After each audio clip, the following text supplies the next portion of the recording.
Innanzitutto siamo contenti di questa opportunità che ci è stata offerta da Turkish Airlines,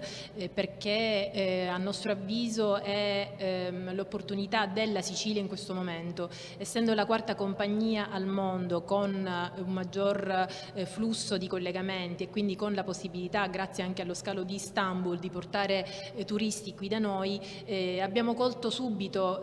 questa opportunità e l'avere qui con noi in questi giorni 9 operatori da Baku è la svolta, crediamo che sia la svolta per la destinazione, per rivolgersi ad un mercato diverso rispetto a quello a cui ci siamo rivolti fino a questo momento. Baku infatti è una destinazione che diciamo, è più rivolta al mercato del lusso. Operatori che sono stati con noi in questi 4 giorni hanno fatto capire e comprendere che dobbiamo muoverci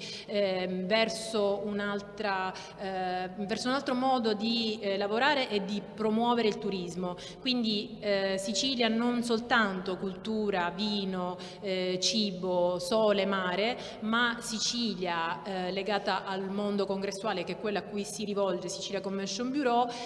proiettata anche verso il turismo del lusso.